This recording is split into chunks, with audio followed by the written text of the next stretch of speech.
Welcome to the Salt Circle Podcast. My name is Hank.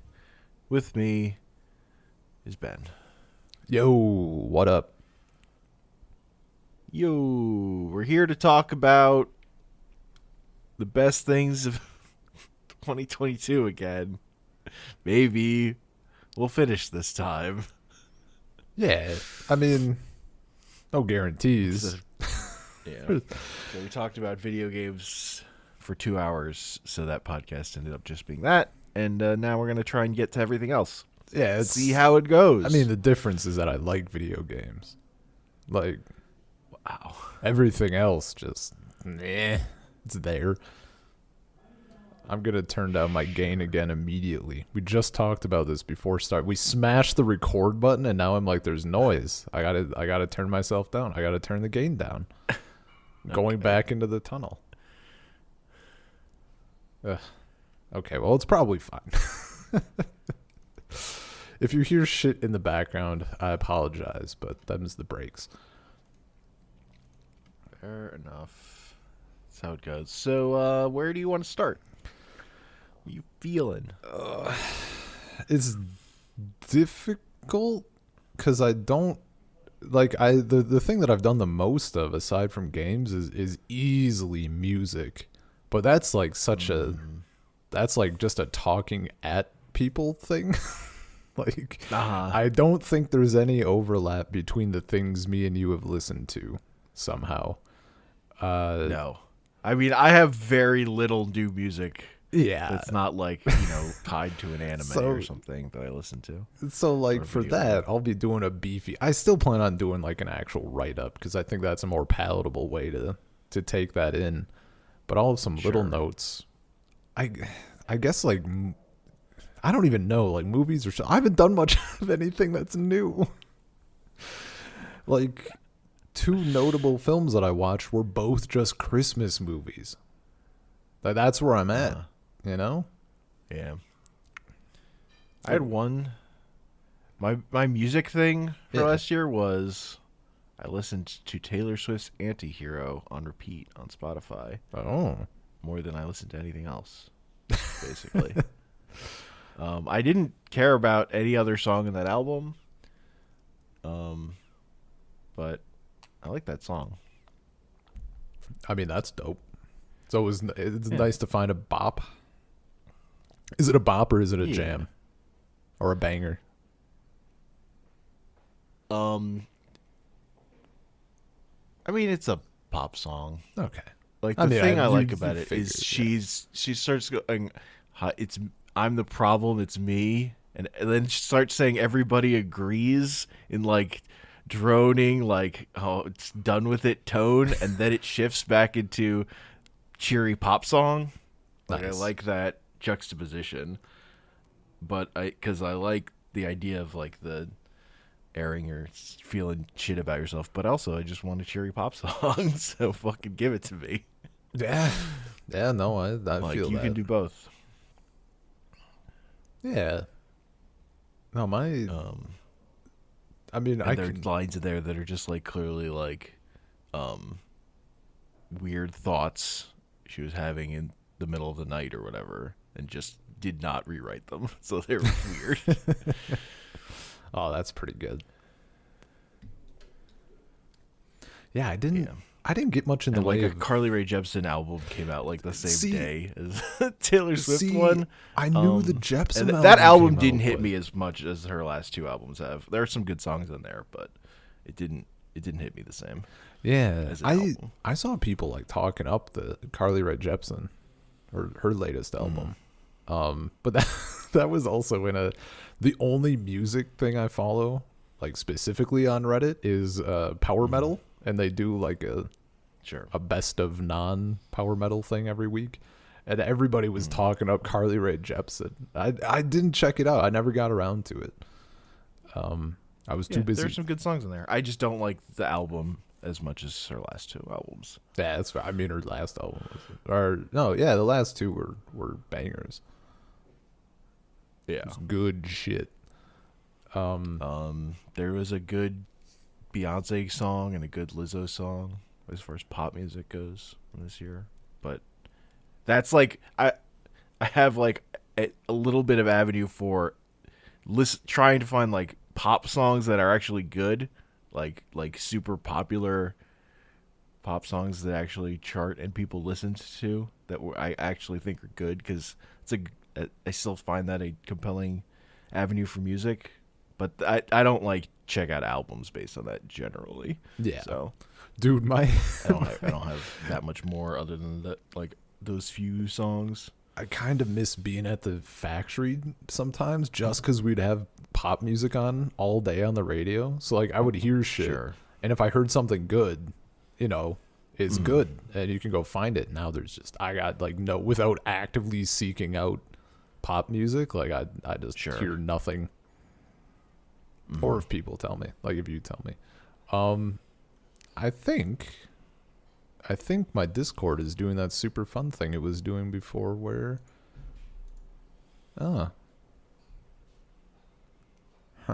What? My Discord was doing a super fun thing, so that's nice. What's the super fun thing? The super fun thing is it stops letting me hear audio, and I have to go reselect the same audio source that I'm already using as a playback device. And then it works for some reason. Great. It's cool. It's definitely a feature.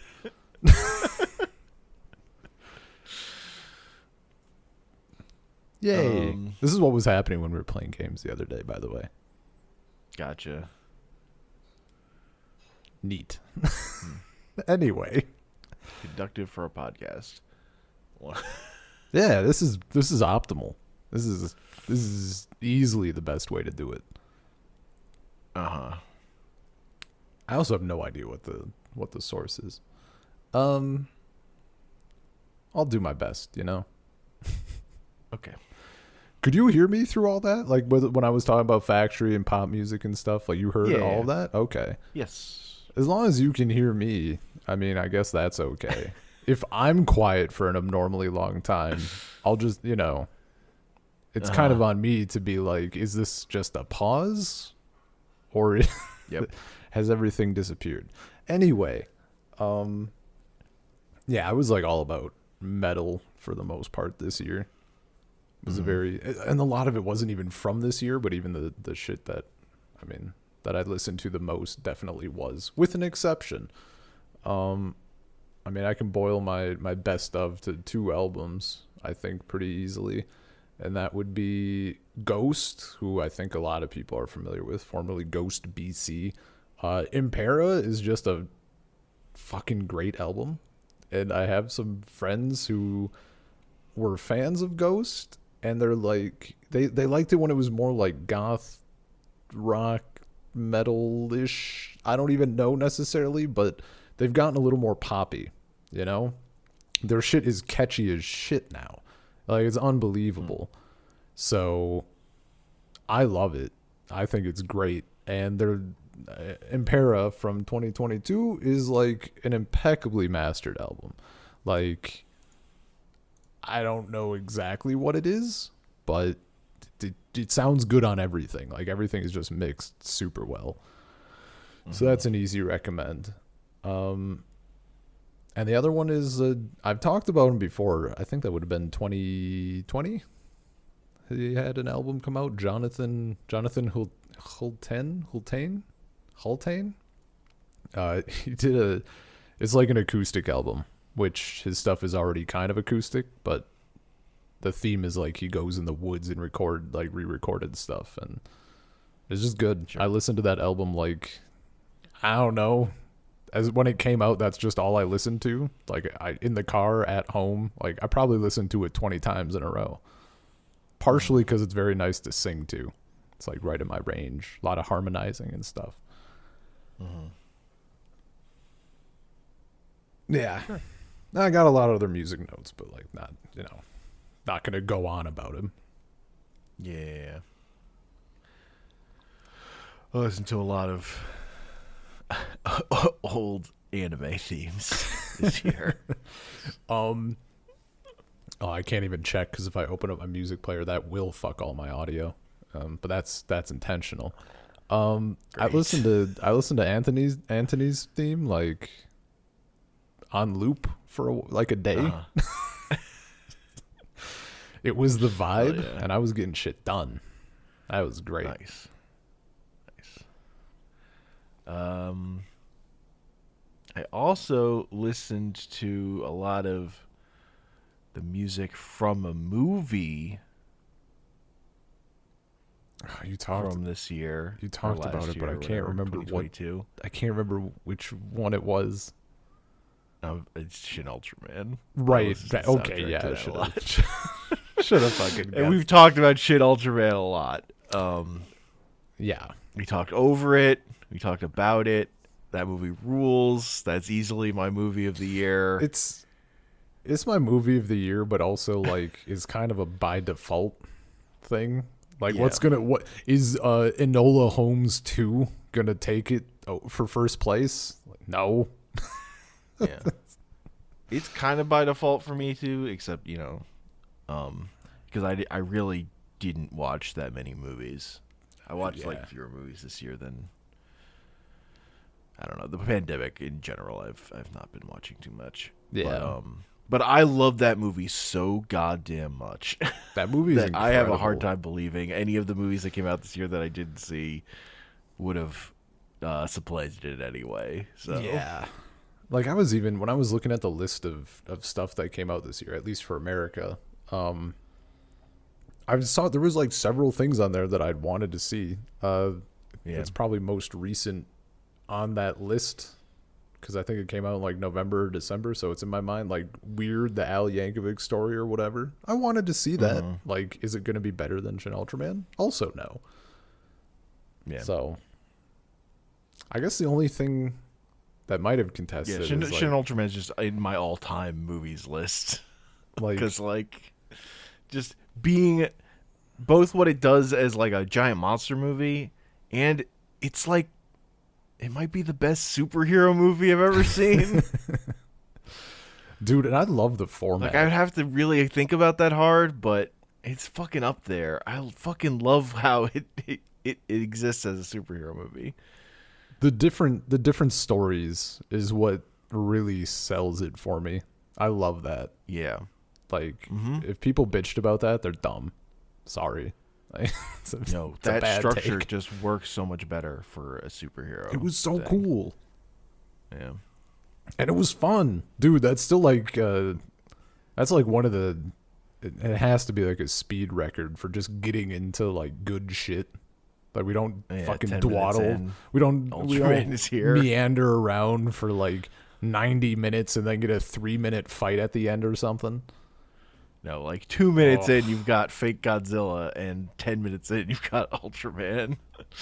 Yeah, dude. Like, that is just, it was so good. Such a fun watch. The Ultra Q montage. The payoff specifically. Just unreal. Oh, what a good turn of events that was.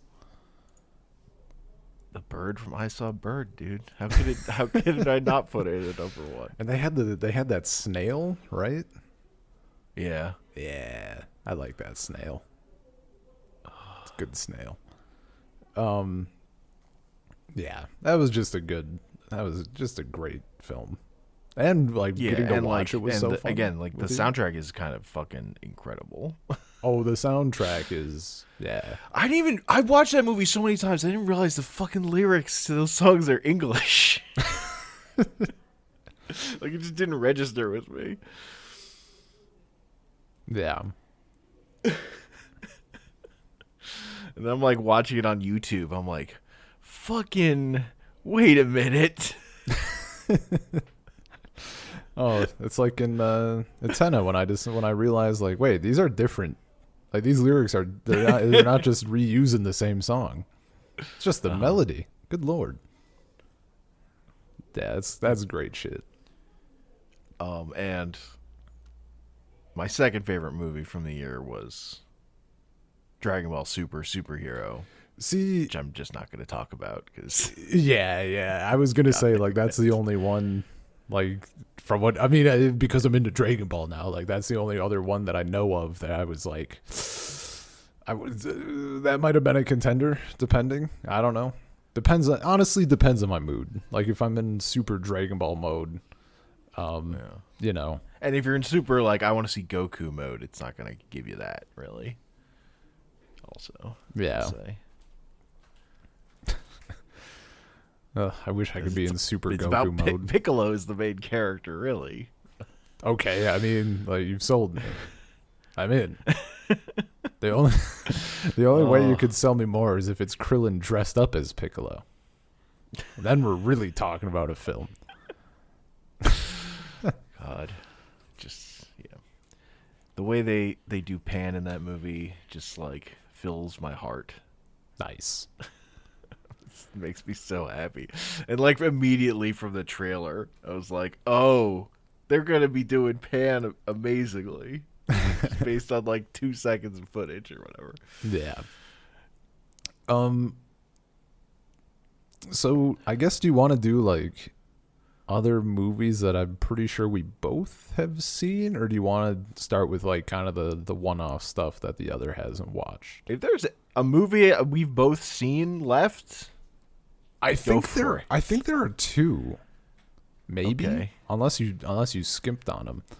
Everything Everywhere All at Once and Glass Onion. I didn't watch either of those. You didn't watch either of them? That's surprising. Wow. You're even more behind than me. And it's not entirely true. I've started Everything Everywhere All at Once, and I gotta say I wasn't feeling it.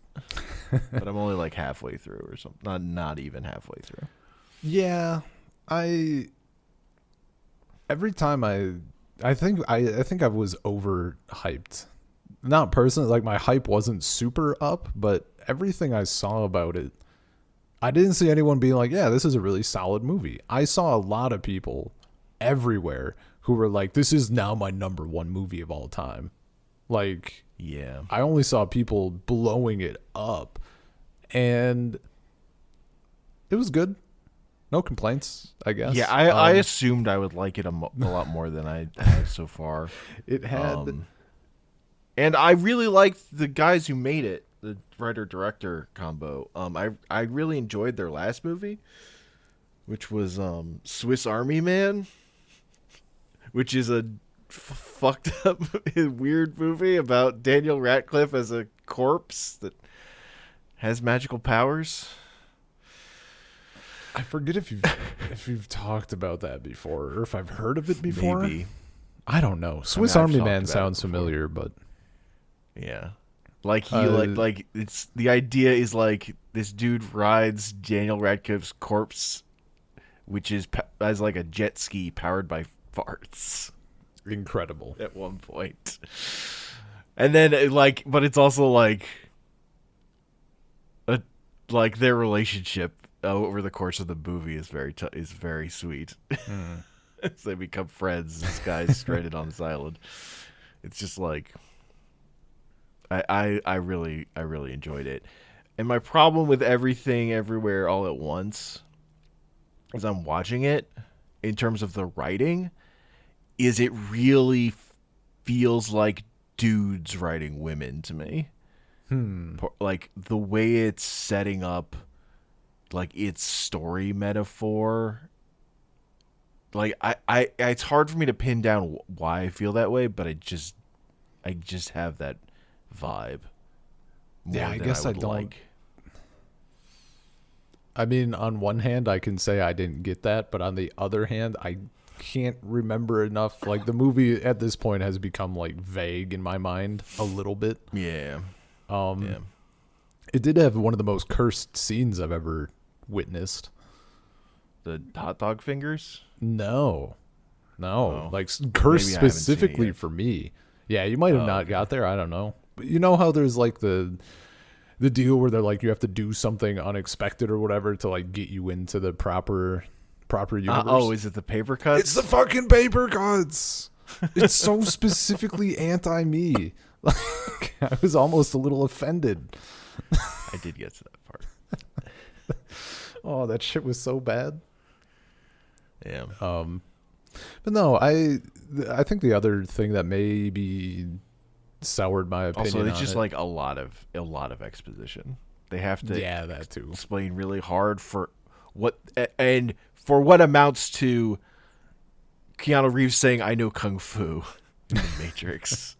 Like, it's so directly drawing on that. Like, I heard so much stuff about how original it was, and like the original thing is that it's an action movie about a middle-aged woman. The other stuff is like incredibly like been done before. So I've seen it's just that perspective is different. Yeah.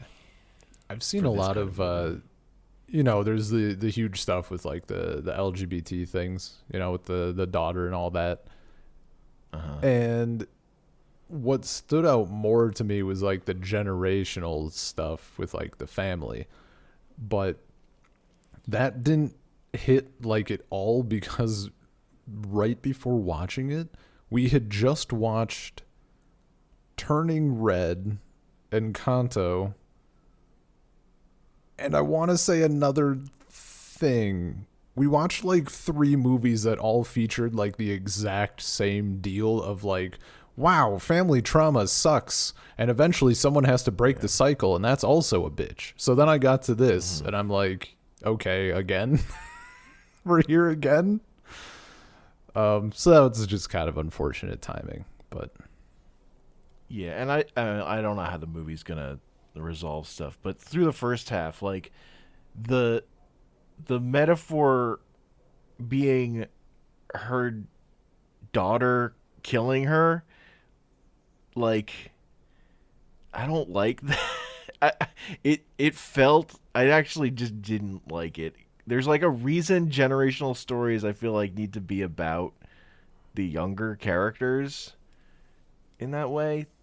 It just didn't work as well for me on that front. And like it might get better for me by the end, but see, I thought just wasn't feeling it.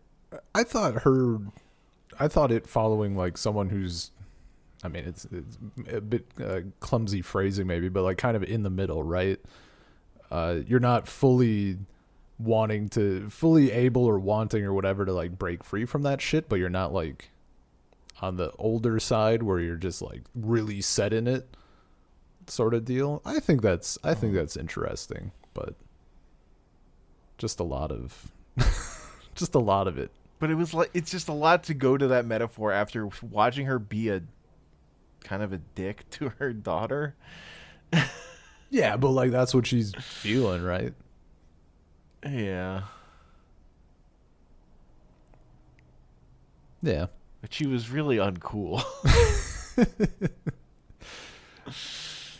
And it was like her being uncool and then getting like exposition dumped on. That was like the movie I was seeing. I do wish it had gotten weirder. When like I just wish like pacing were better and stuff. Because like for what I had like I expected to really like it. Again, I'm like holding it up against like Kung Fu Hustle or whatever. Yeah, I thought there was going to be a bit more action. Well, I shouldn't say a bit more action. A bit better of a ratio of action is the right term. To be clear, I still really like. It was pretty slow building, and it's like clearly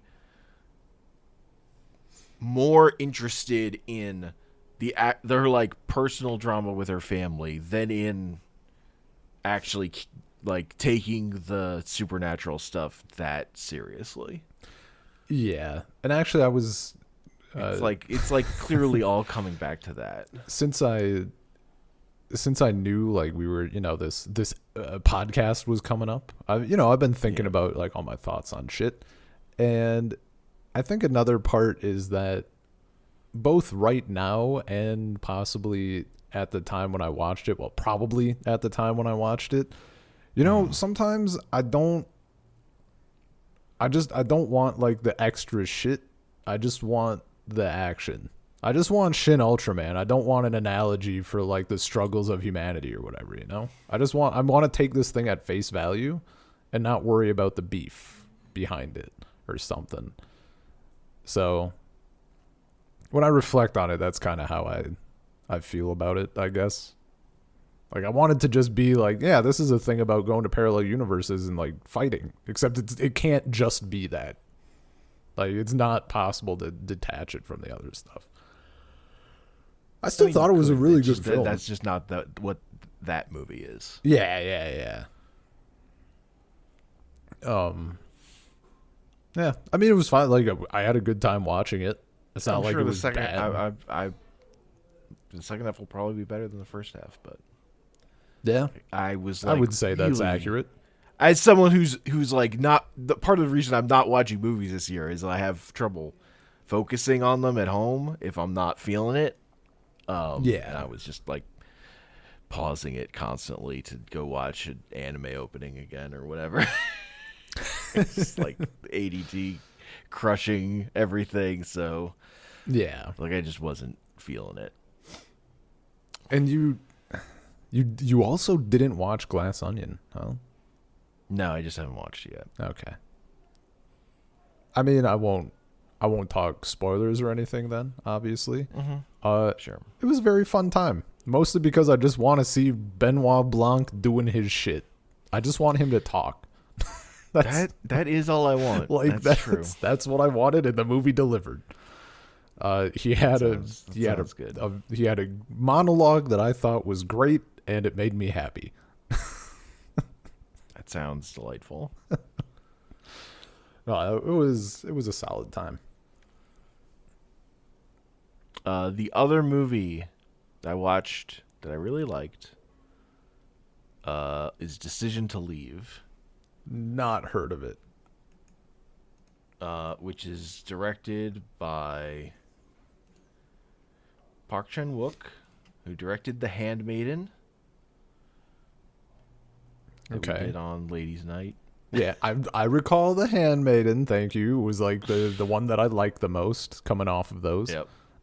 And he's also the director of Old Boy. Yeah, that was the one that I'm scared to watch. So this is his new movie, Decision to Leave, and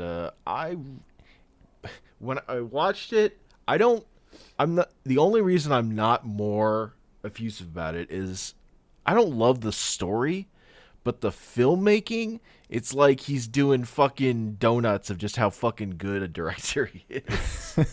Like, there's so many good shots, and like the structure of it is so fucking compelling.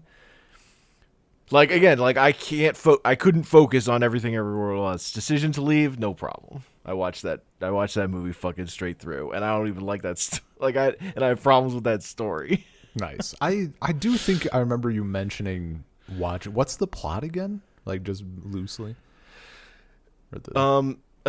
This detective, he's investigating this guy, like, fell off a mountain, like rock climbing, basically, and he's like studying the wife to like prove her, to like see if she's guilty or innocent or whatever, and he's just like, and he becomes obsessed with her. Oh, okay. And like, so, and it's also about like how his marriage is kind of loveless and stuff, is sort of like the main setup. And then there's like a big kind of thing in the middle that happens, and then it kind of flips the movie. This in like structurally a similar way to The Handmaiden, but again, like story plot, all the plot details and stuff are different. Yeah. Oh, that sounds like one Anya might be into.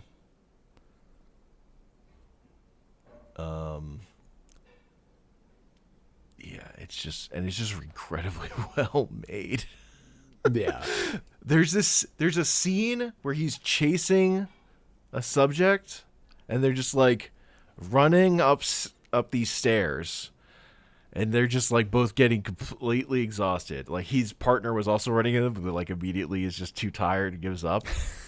And so he gets to the top of the stairs. This guy he's chasing, and he like corners him, and the guy pulls out a knife, and he pulls out a chainmail glove to grab the knife. Oh, and man. it's so fucking good. Oh, that's a pretty good.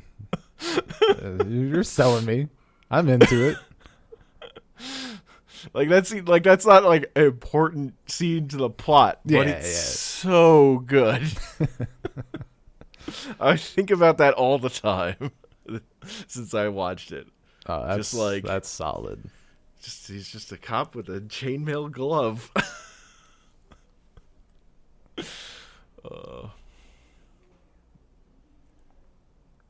Yeah.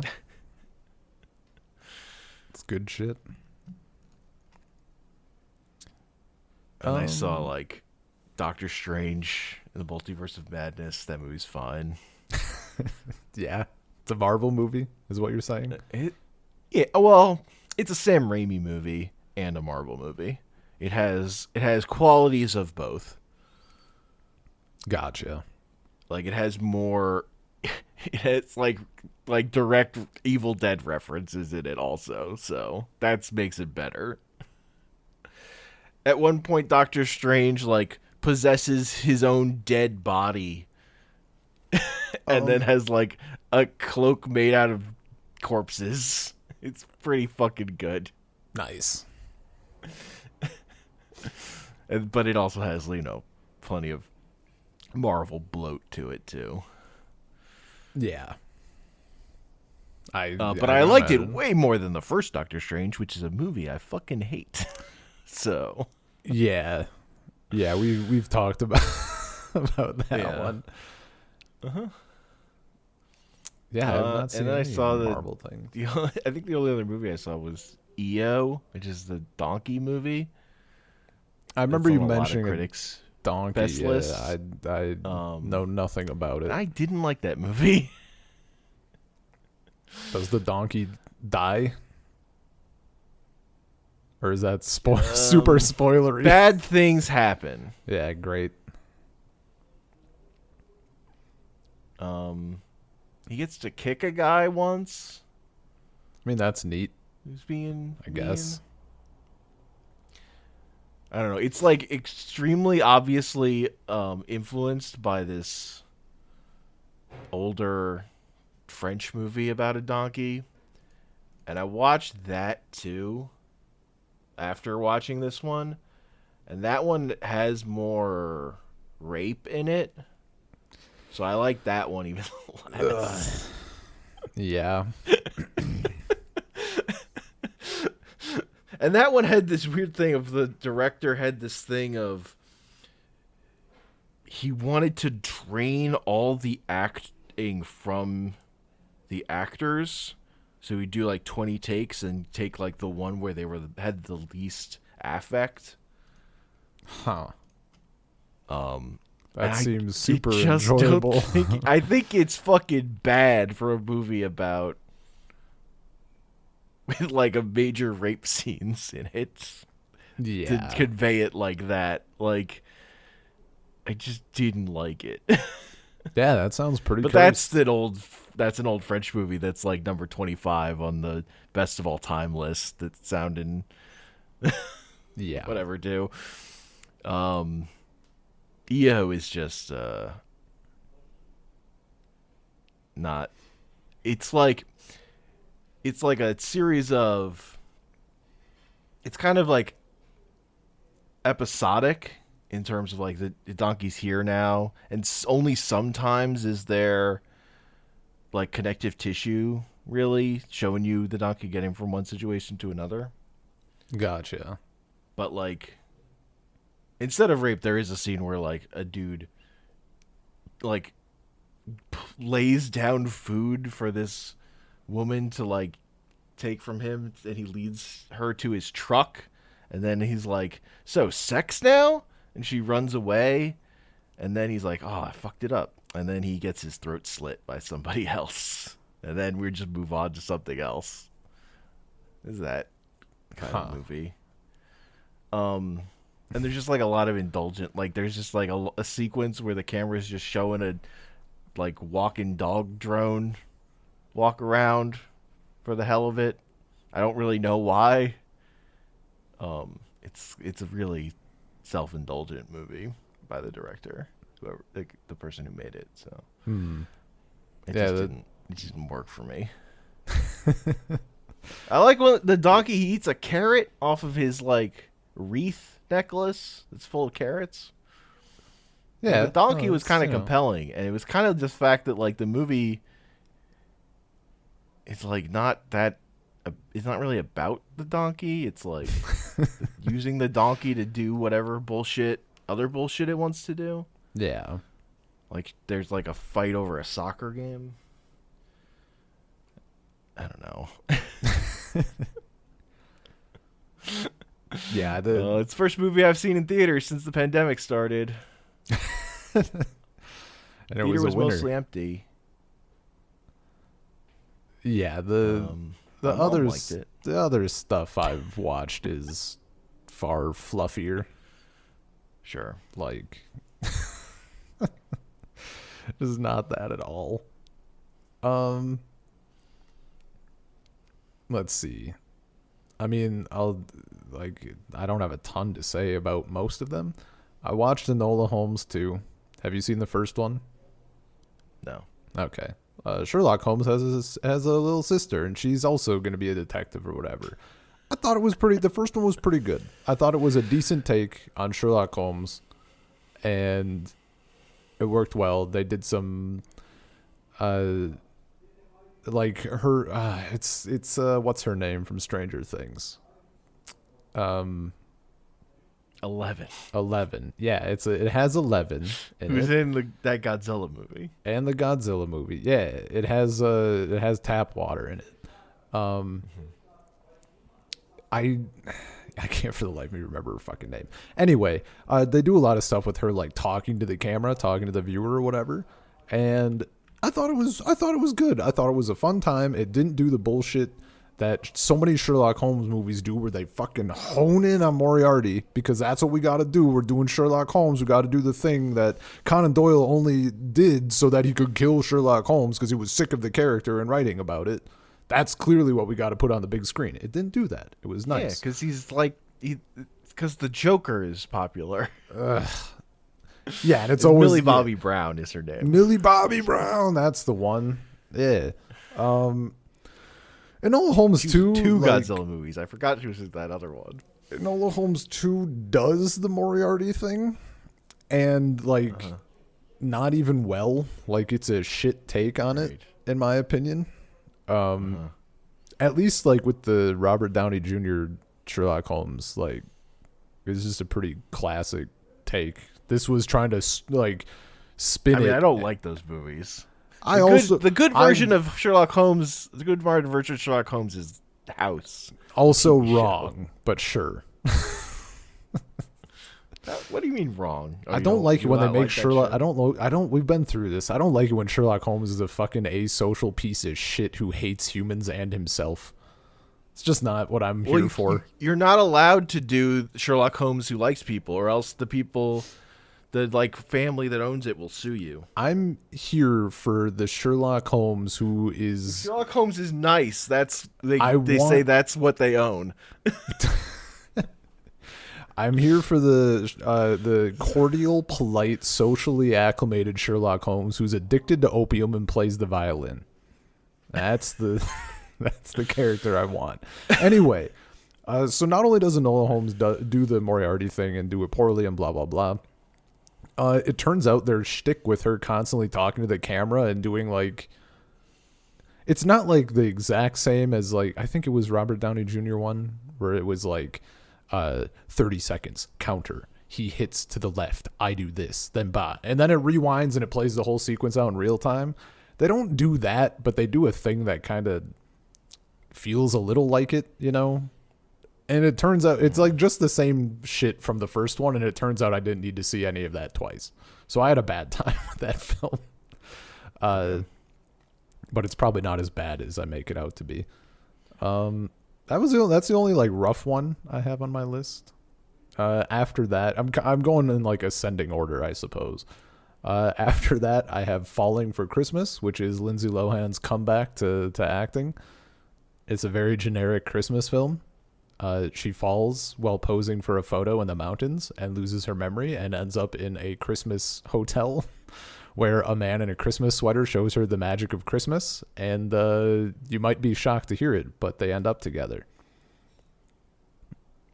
So that was neat. Great. Yeah. It was fine. Like, I watched it with, no, that was with Anya, but my mom also watched it. We had a good time talking about it. It was whatever. I don't really necessarily recommend it if you're looking for a Christmas movie to watch. But if you're, like, deep in a list of mediocre Hallmark films, like, why not? Toss it on. I watched Fire Island, which was described to me as Pride and Prejudice, but gay. Good time. I really enjoyed that film. The dudes were hot. And I don't know, it's just Pride and Prejudice, but like on Fire Island. Oh, it was a fun time. It wasn't anything like super convoluted. It wasn't like super deep or whatever. It was just a rom-com, I guess. Maybe a little deeper, but you know, I liked it. I recommend that one if someone wants like a fun romance movie. And if you like Pride and Prejudice kind of plot. Yeah, Pride and Prejudice is good. Yeah.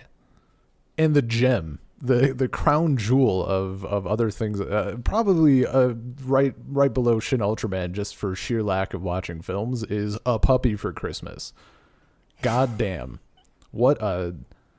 It's like the B movie of Hallmark B movies. It's incredible how bad it is. I mean, it's just in the right level. Like... Nice. The amount of times that they have the main character... Like, I'll give an example.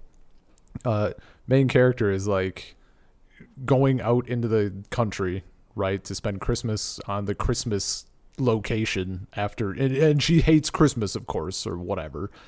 And while they're driving, I think, or when they get there, or before they leave, she says to the guy who's taking her, like, as if I would wear jeans. Like, she's such a city girl that she doesn't wear jeans. She's wearing jeans in the next shot, and it's not even, like, acknowledged or done as a bit. Like, it's just there. And they do that so many times. It's fucking great. Like, it has no awareness. And it's, like, terrible, but it's just amazing. So many good lines. Sure. So I highly recommend that if you like bad films and also Christmas films. Yeah. Just a mess. Also, it's about the puppy. And like her getting a puppy as an adult because she's wanted a puppy since she was like 5, and as a 28-year-old or whatever, she finally gets one. But she doesn't get any supplies or food or fucking anything. She buys the dog, puts it in her bag, and takes it to work, like in an office. Like, it's just incredible how fucking terrible it is. But man, what a good time! I watched that one with my mom, and we were dying the entire time. Like. And my mom loves, like, sometimes a little bit unironically loves Hallmark films. And even she was like, this is something else. Like, this is incredible. They have to save the Christmas tree farm. And they find out that, like, some great-grandmother or whatever has been stashing away money or whatever. And they're like, look, the farm is saved. And they pull out, like, a wad of ones out of this potato sack. Like, just not even remotely enough money to save anything. Ugh. It's good shit. Great. Yeah. And that was like my fun watch. Christmas movies I watched with my parents were Die Hard and Christmas in Connecticut. I knew you were going to say Die Hard. Have we watched Christmas in Connecticut? My dad wanted to watch. Have you talked about Christmas in Connecticut? Or is that a classic one? No, I'm getting it confused with what's the one where the Jewish kid wants to experience Christmas? That's Switchmas. That's Switchmas. Why did I think that was Christmas in Connecticut? I don't know. Okay. My brain's just broke. What's Christmas in Connecticut about? Didn't we do it on the podcast? I don't fucking remember. Dude, there's zero chance that I remember anything after too long. I don't think we did. I swear I've made you watch that movie. Christmas. Well, tell me what it's about.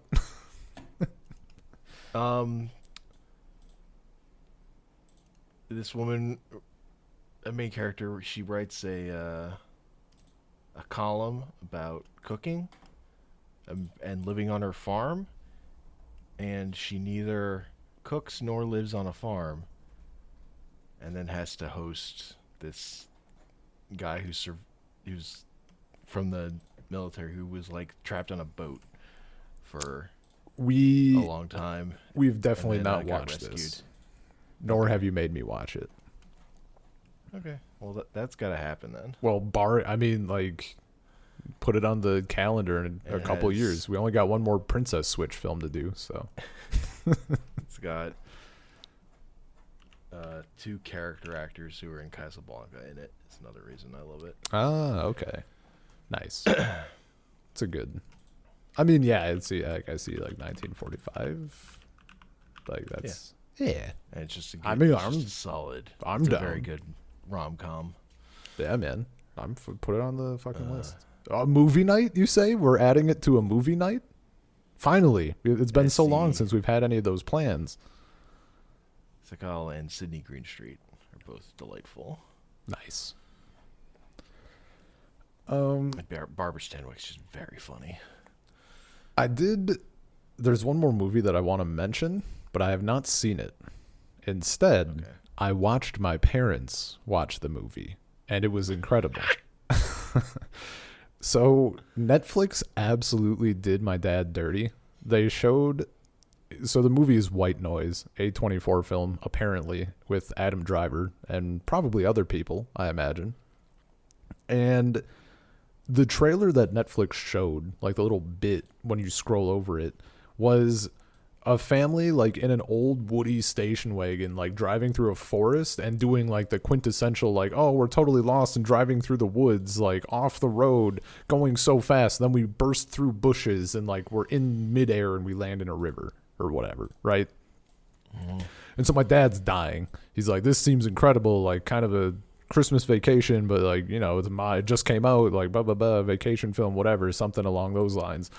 Yeah, the first tag on Netflix was absurdist, and I'm like, there's no way. I have 5 minutes. I looked up like an actual trailer or like a review or anything, and I'm like, this is so completely the opposite of like anything that my parents would watch, and they watched like the entire thing. And they complained the entire time. They were apparently holding out hope that in like the final seconds of the film, everything would like resolve and it would turn normal somehow. And it just didn't. And I was just dying. Why? Like I was just hanging out in the other room, like kind of checking in once in a while. And it was just too funny. The Netflix bait just absolutely crushed, man. So yeah, that was a film that I would never have known about except for that. It doesn't look like something I'd be interested in. Like it's a sort of absurdism where like the dialogue, like the delivery is the character delivery is deliberately off, like how people talk and everything. It's like a Mulholland Drive, except it seemed way worse. And not limited. Like that whole movie wasn't like that, or just bits. But yeah, so that was interesting. But I think that's it for me for films. Unless there's probably something I've forgotten, but nothing notable if I can't remember it, I guess. Yeah, I've got a good transition. Hell yeah. Which is because it's like a movie, but it's a YouTube video. What? It's from the channel Secret Base, which is the idea sports channel run by John Boyce, who wrote What Football Will Be Like in the Future. Yeah. And all those, some of the good baseball articles and shit. Yeah, he did Breaking Bad and Pretty Good. And the thing he does the most often now is Dorktown. And they did one. So their big one for the year was The People You Pay to Be in Shorts, which is history of the Charlotte Bobcats basketball team because they're owned by Michael Jordan, and just the thing where they're terrible and owned by Jordan. Yeah, that was pretty good. But the one they did this year that was just like, and that's like hours long. But the shorter one they did this year that I actually liked more, it's like 42 minutes. It's called Section 1, which is it in like 76. There was a game a game where a plane near the end of the game crashed into like a single pilot plane crashed into the stands. Jesus. And but luckily there was no one in the stands when it crashed, and the video like frames the telling of the story of why this plane crashed there, and like the crazy guy who wanted to like buzz the field against the football game that's happening, as like the football game has to play out in the way where all the fans in this section of the stadium fucking leave. That's like the tension, and like it had to be a blowout for that to happen, because there were like stakes involved. And it, like the telling of that story, it's very good. It's a good video and document about that crazy event that could have been a much worse disaster. Oh yeah. Oh, that sounds good. How long was it? Did you say 40 minutes? 42 minutes. Oh yeah, it's the easy watch. I'll probably check that one out. Yeah, it's called Section 1. Section 1. Nice. So what was that transition to? Dorktown. I think like last year, Is that a show? I was in my best of list. I was thinking of Dorktown as a TV show because there were more Dorktowns that I liked. But this year, I was like, nope, Dorktown's this. I'm taking this one and treating it like a movie. Because the whims of the moment. So we're going to talk about television. You know what TV show was really good? Our Flag Means Death. Our Flag Means Death, baby. Oh man, that show is so good. That show is fucking incredible. I think about I was gonna say I think about the delivery of like that makes Stan happy, or Steed. Stan, one of I forget who said the exact that scene. I don't know, man. Yeah. Or the people. I think it was around episode 4. When he's putting, like, he has the expensive handkerchief and he, like, puts it in Blackbeard's pocket or whatever. Or something. And he says you wear fine things well. And, like, people were complaining. That was the thing that I remember referencing. Because people were complaining about, like, oh, it got gay and I didn't see this coming. And I'm like, how did you not? You wear fine things well. And they stare into each other's eyes in the moonlight for, like, a full 10 seconds. Like, what were you watching? Just bros being bros. Yeah, they're just bros throwing a compliment. Okay. Oh man, what a fucking incredible show, though. God, when he fakes his death at the end, like all the stupid ways. Oh, it's like a 3 or a 4 tier. Like, oh man. The piano dropped on him and mauled by a tiger. What a good show. And the way it builds from just seeming like a normal like workplace comedy about pirates. The way it builds is great. All the supporting characters are so good. Yeah. Like, it's not like a thing of like, oh, if the main boys aren't on screen, like I'm having a bad time. Like, no, everyone was great. Yeah. Go listen to that podcast if you want more in depth. Yeah, or just watch the show. You know, just straight up like don't even do both. Don't even wait. Yeah, watch the but watch the show. It's really good. It's very very. I can't very wait good. for more. That Easily. I decided that's my show of the year because I'm the most excited for more of that. Oh, that's easily really. my like the idea that it was up in the air if it was even going to get a season 2 for a while was infuriating. Yeah, I think it's. I mean, there's a bit of recency bias. It's either that or like Ted Lasso for my currently most anticipated thing, but like easily that's the thing from last year that I'm looking more forward to. Yeah, that shit's great. I also did not have a lot of. I mean, we're including like new seasons of things, or are we just including things that started? You can include a new season of thing. Oh, thank God. We're definitely including that. Otherwise, I'd only have 2 shows. Sure. I've watched like fuck all. I mean, I'll keep it live action, I guess, because I only have one other live action thing. Okay. Emily in Paris season 3 came out. What a weird show. I don't know what compels me to watch it, but something does. I wouldn't say it's good.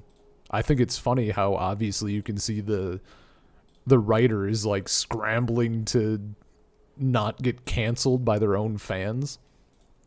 Because they were like, oh, this show is in the first season before it came out, they were talking about like, oh, this show is a love letter to France and French culture. It was like one of the most racist things toward the French that's probably been produced in like the modern age. It was fucking bad. Like bad. Along with other like, writing problems and that sort of shit. But they like in season 2, they like you can see them correcting it, and like season 3 kind of has ironed out a good chunk of that. But yeah, I don't know, man. Like it's it's like ridiculous rom-com plots, except kind of like soap opera-y, except pop culture.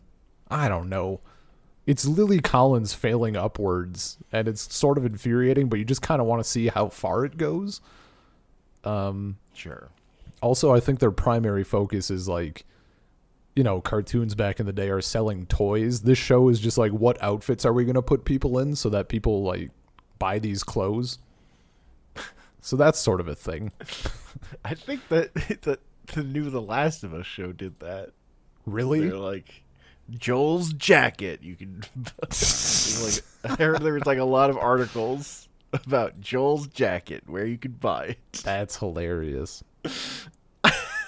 I mean, that's way out of left field. At least for this, it's like it's a show about the fashion industry. So like when there's an article on her gloves, it makes sense. But that's fucking wild. Joel's jacket. Oh. But yeah, I mean, it's the current like fun watch thing. Like I watch it, me and Ani will watch it. Like we groan about it. It's whatever.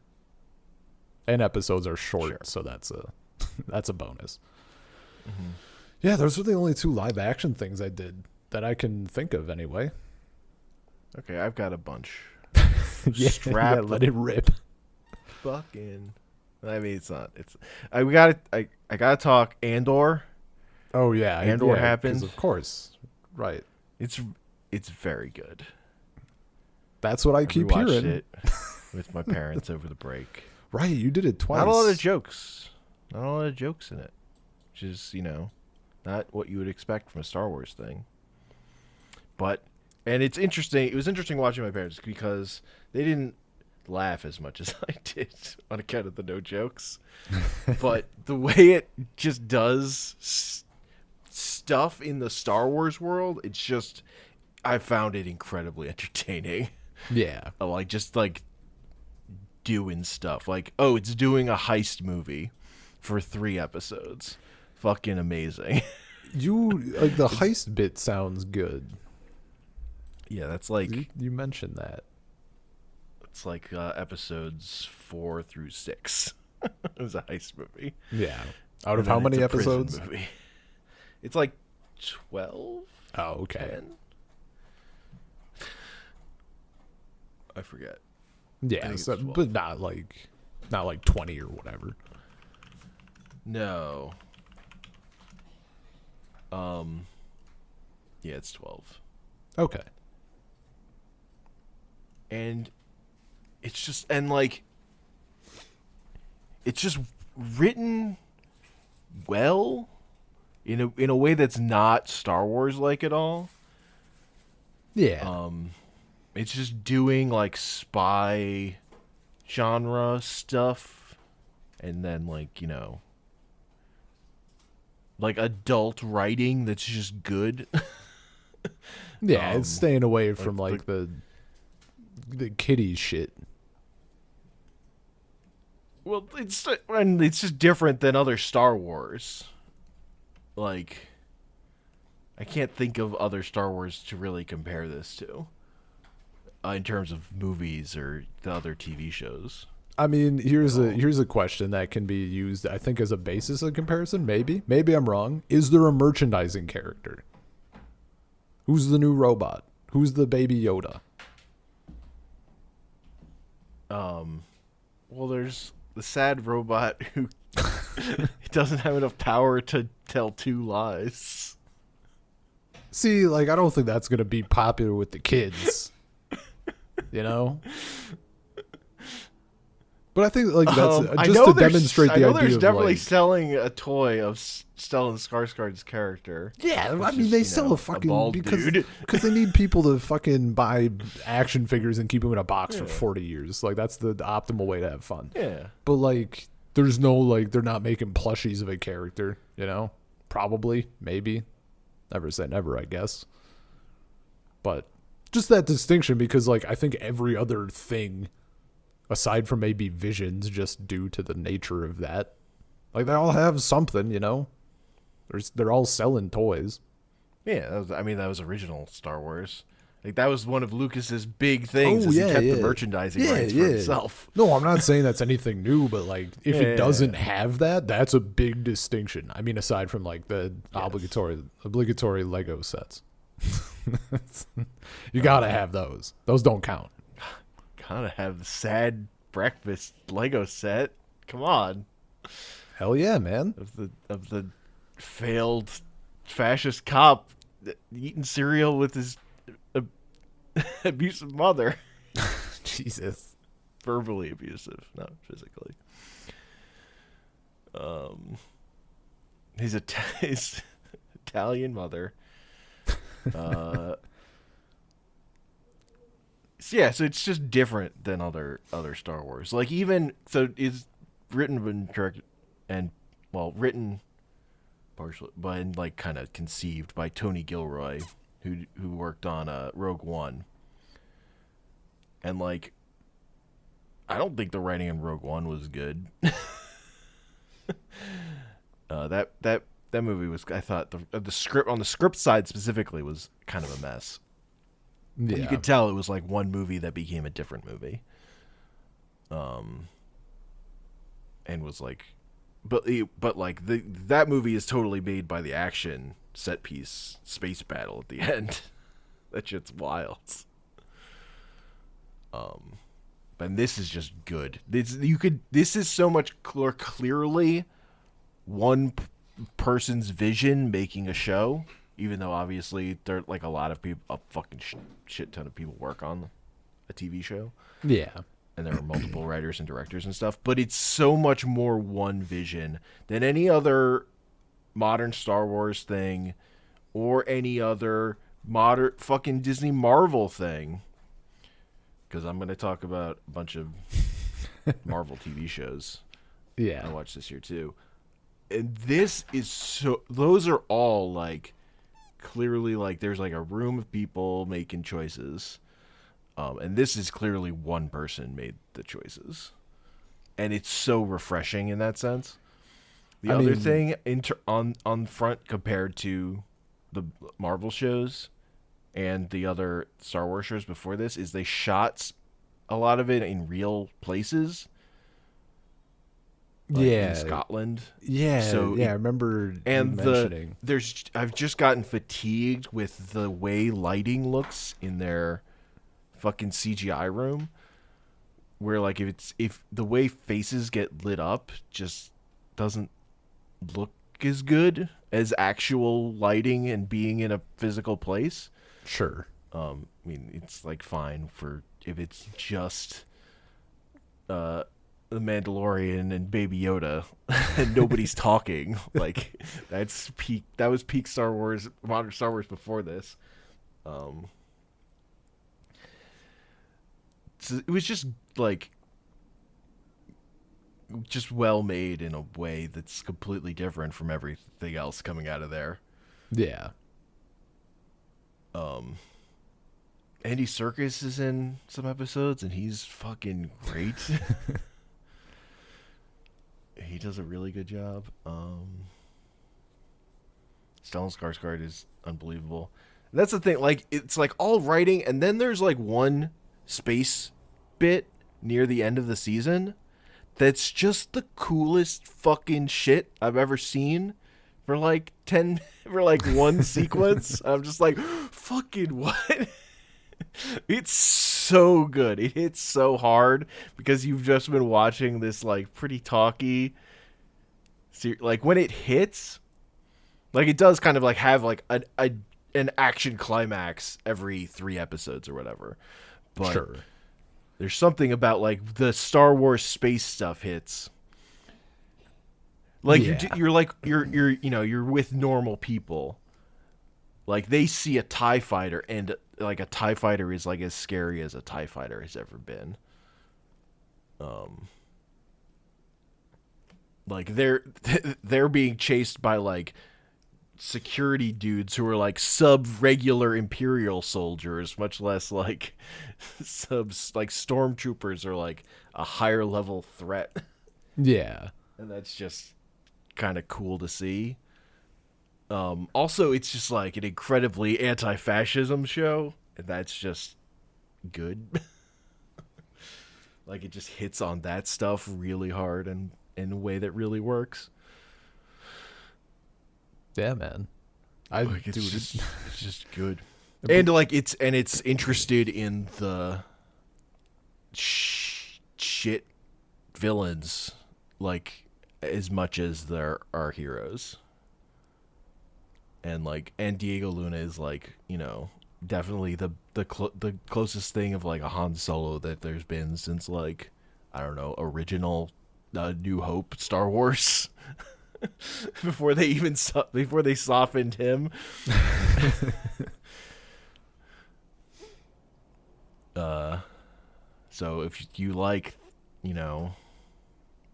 that kind of thing, it's just really good. Yeah. No, I've heard like literally nothing but good things about it. Yeah. It's got Mon Mothma and her shitty daughter and her shitty husband.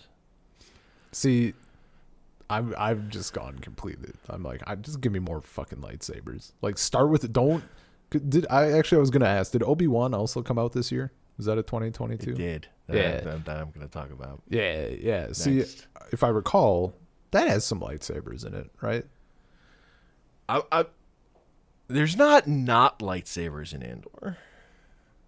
See, that's not enough. Like, I want them to start with lightsabers and then the lightsabers like continue. Like, that's kind of what watching Visions made me realize. Yeah. Like when we were talking about, sure. Like, man, it's really heavy on the lightsabers. I was like, maybe that's just what I want out of Star Wars. Sure. I don't want them finding it. I don't want them having like, oh no, I'm gonna look like longingly at the lightsaber and then like have to use it at some point, or like be in the timeline where using it means you're a Jedi and you have to be purged. Like, I just want them to have that shit out about and ready to rock. But what if your spaceship had a lightsaber?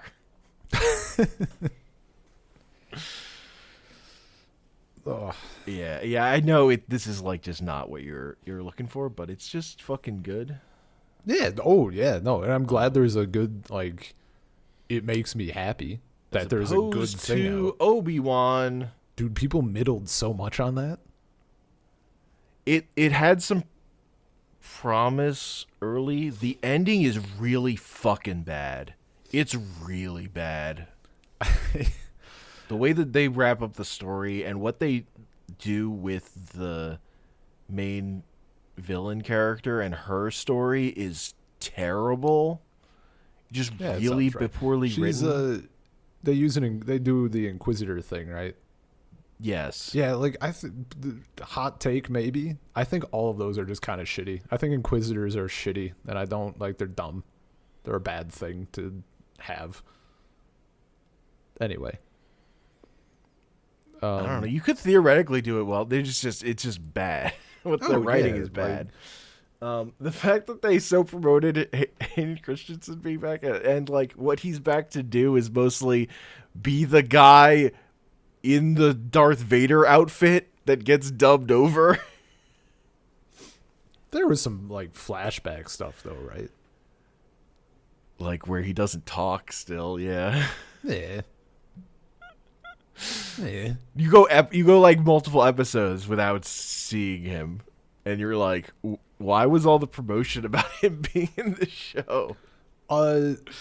It's just him doing the physical Darth Vader acting. Yeah, it's really definitely like, which is like a neat thing, but also no, it's nostalgia, dude. It's people who grew up with the prequels and like loved the shit out of them. Now, no, I get it. Yeah, but don't you want to see your boy? He's Darth Vader now. My boy became Darth Vader. That's enough. I don't know. There's one part where Darth Vader holds Obi-Wan's head into to like try to push it into fire, and that part rules.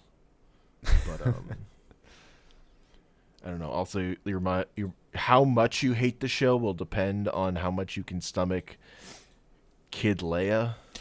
So, I hadn't thought of it until that was like recently, maybe a couple weeks ago. Someone brought up the fact that one of the things nobody had really talked about, and certainly not a thing that I've seen for Obi-Wan, was seeing Kid Leia makes you realize like how fucking much of an age difference there is between Han and Leia, and that's kind of cursed. Like Obi-Wan and Solo take place at roughly the same time. There was an age difference between fucking Harrison Ford and her too. Yeah. But like, still, it's like, it's one of those things where like, if two adults get together, it could be, you could say, wow, that's a hell of a gap. But then you see one is like a 20-something-year-old and the other is a 10-year-old, and you're like, this is no good. And this show like made that kind of a reality.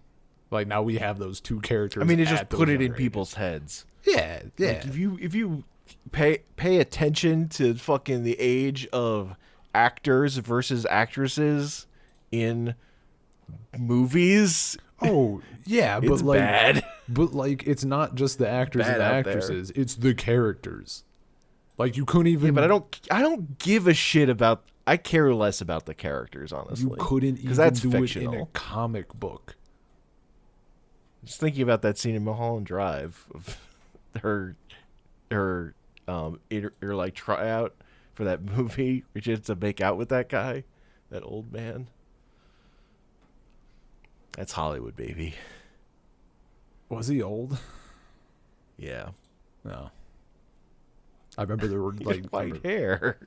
I don't remember what the dude looks like. I don't even remember what she looks like. Is she blonde? Yep. Yeah, I got nothing. It doesn't even help. I was picturing like an auburn hair color. Okay. Anyway, yeah, I don't know. It's just the thing I hadn't thought about in regards to those characters. But not that it wasn't a thing, but also, yeah, I heard a lot of hype for Obi-Wan, and then I heard a lot of middling stuff as compared to a lot of kind of mediocre hype for Andor, and everyone was like ready to Yeah, there's shit like on an it. opening scene. I mean, again, it's like there's like Obi-Wan's working in like a place that's like harvesting a giant space fish. They're like harvesting the meat. He's just like working the line. Yeah. And that was pretty good. But then it like got into its Star Wars story, and it was bad. Yeah, sounds right. And the particularly like the way all the story stuff wrapped up and where it put Obi-Wan at the end. Just very stupid. Did it feature his final fight with Maul? No. Then it's lame. It ends with he's gonna go off and train with ghosts of his former master. Of course. Yeah, that makes sense. Because he's got to learn how to be a ghost man. Yeah, they've been setting that shit up for like 15 years. Yeah. That's nothing new. And it's like, if you got Liam Neeson, why didn't you fucking put him in more of your TV show? Yeah.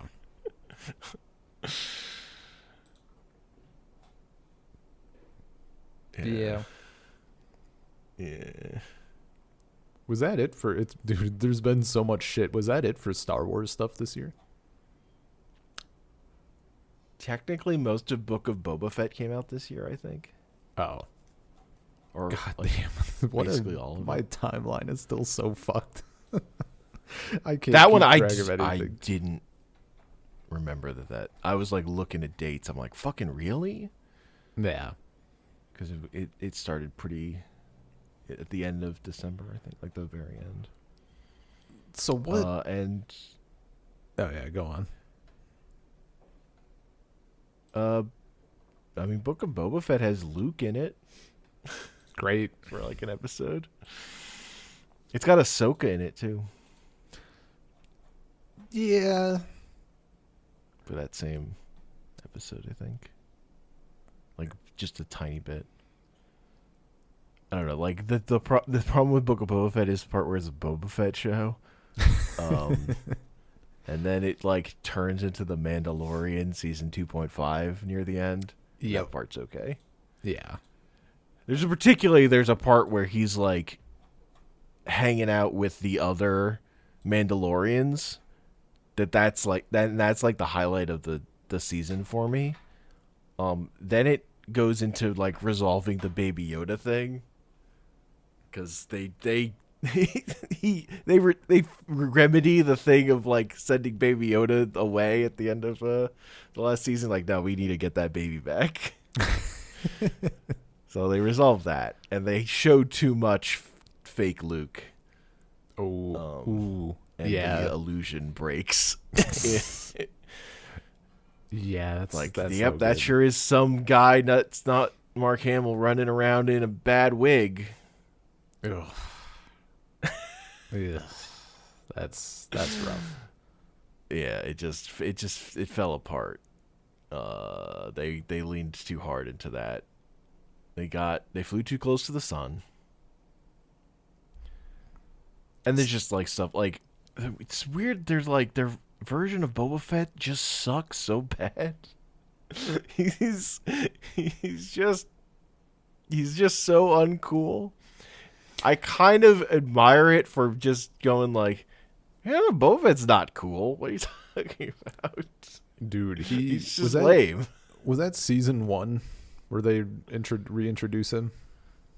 Like, he gets his armor back of Mandalorian? 2. Oh, it's been so long at this point. His intro scene is fucking incredible. Or I guess not his intro scene, but where him coming, like the shot of him in his armor again. Oh, that was great.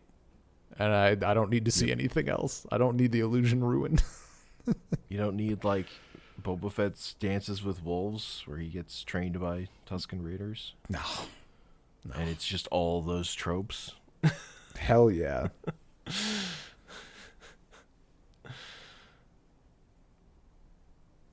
And they're like, there's this biker gang where there's like, these are the cool teens with their cybernetic mods and their color-coded motorcycles that look fake as shit and incredibly tacky. Oh man, it's like, this is really lame. Like, really lame. It's like, man, the Mandalorian is good when you don't have any humans and there's barely any dialogue. Yeah, those first... That's when this shit is at its best. Those first couple of episodes were really, really something else. So, dude, like, that also... That I was ready for Star Wars to be something else. After watching Book of Boba Fett. because I felt like they're they're going up against the sun on that stuff. Well, even though again, when it turned into Mandalorian again for like when we were just back with that dude, it was just a way better show immediately. Yeah. I'm I guess still a little optimistic, but also getting more pessimistic about the Ahsoka show. I don't think they're gonna. I feel like even if it's good, it's not gonna be good in a way that I care about. And like it'll probably have lightsabers. It will have lightsabers, that no doubt. But I guess it depends on where it falls, because it's probably gonna fall in with like the Mandalorian timeline, right? Like it's not gonna be like a wildly removed era. Yet. No. I would assume so. That's my assumption. But like, I've watched Clone Wars and then I watched through Rebels. Like, I've seen that character and I wanted to see where that continues, and that's not where we're at, I think. Like, there was stuff left unresolved, and I want to see that shit specifically. And worst case scenario is we get the Ahsoka show. Dave Filoni in charge of that shit, right? So, like, I trust him. I don't trust anybody. You don't trust that hat? You got that cowboy hat. Yeah, I don't know. I also just distrustful of Star Wars right now. So, it needs to woo me again. I love Ahsoka, and nothing against people. He did put Cad Bane in Book of Boba Fett. People were bitching because, of course, they were about the actress. I don't really care, It's weird, no lie. Like, I don't think it's bad. I think it's just weird because you watch like what 11, 12 seasons of a show almost. Of essentially a show, and it has this character in it, and it's the same chick doing it throughout the entire thing. Like, yeah, turns out she has that character nailed down, and anyone else is going to come in, like, falling short of that mark, because of course they will. But nothing against her. I thought in Mandalorian, I thought it was fine. Like, she did a good job. But, yeah, I'm hopeful. Though. They do Cad Bane in Mandalorian. I think it's in Book of Boba Fett, and I think it's just that same voice actor. Oh, hell yeah. See, that's what I'm here for. Bring him back.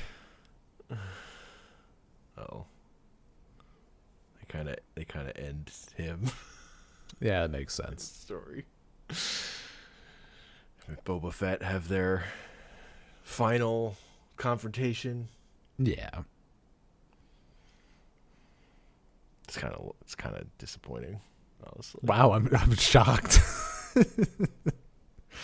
Oh. So what other shit have you watched live action? You mentioned Marvel stuff. That's probably I'll just run through the Marvel shit I watched. Yeah, I forget what even came out this year for shows for Marvel. So I didn't get to She-Hulk. Oh fuck, right, She-Hulk. Yeah. Okay. Yeah. I just haven't watched that yet. Because before that was Miss Marvel, which was very disappointing for me. Okay. But it did get me motivated to read a bunch of that comic, the original run of Miss Marvel, and that shit rules. And it's like, yeah, Miss Marvel fights a giant fucking alligator. That shit's great. Why isn't that what she's fighting in their TV show? And why doesn't she have her actual powers? I hate what they did with her powers. It's infuriating. Oh, they like nerf her somehow?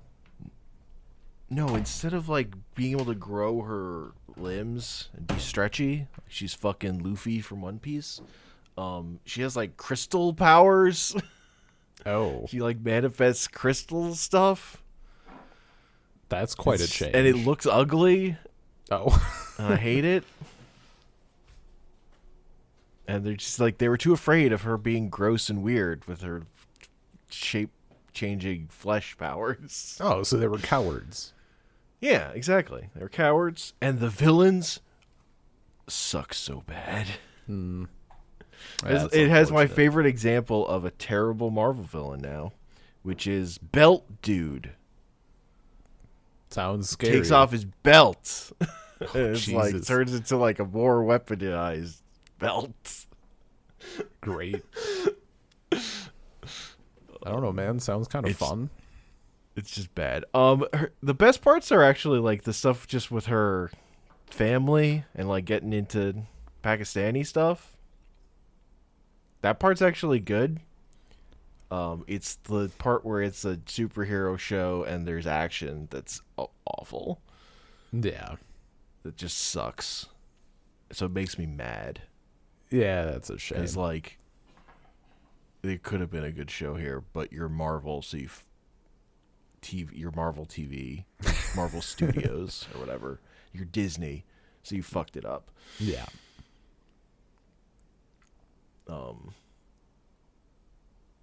And they cast that character well. Like the actress does a really good job.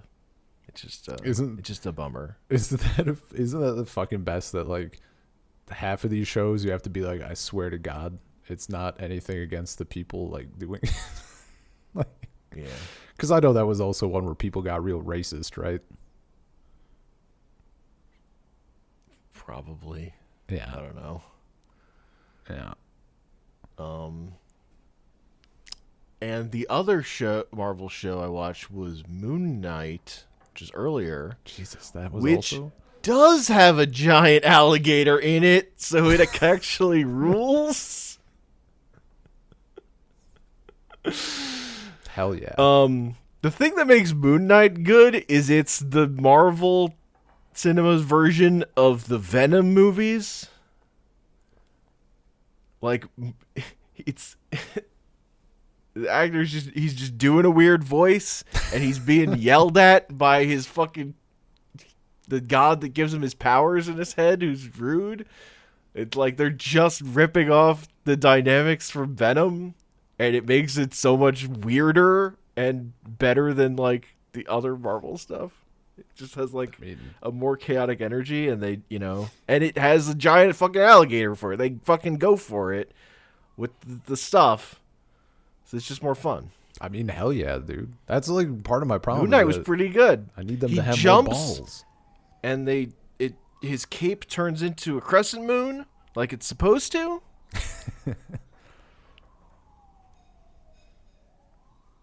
Yeah.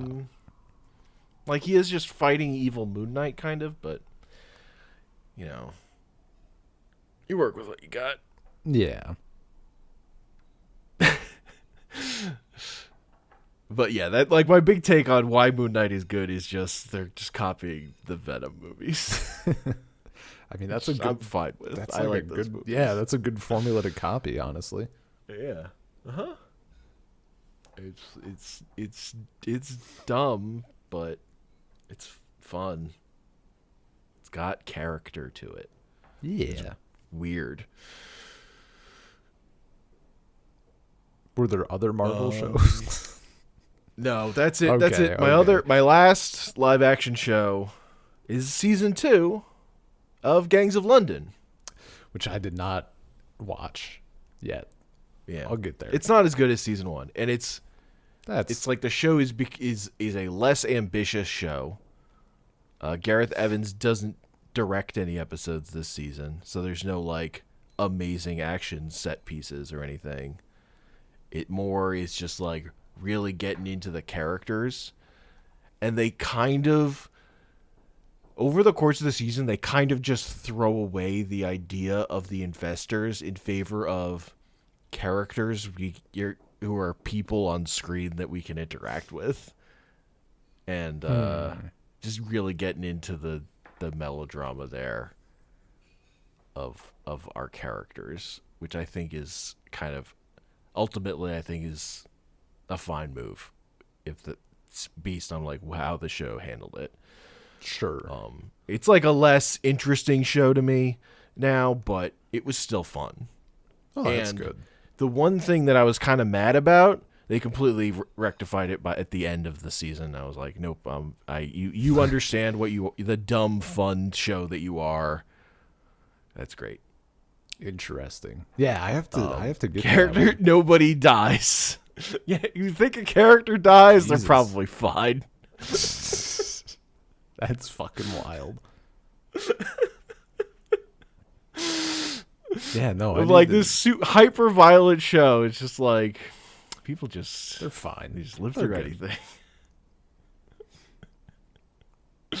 Character definitely dead. Nope.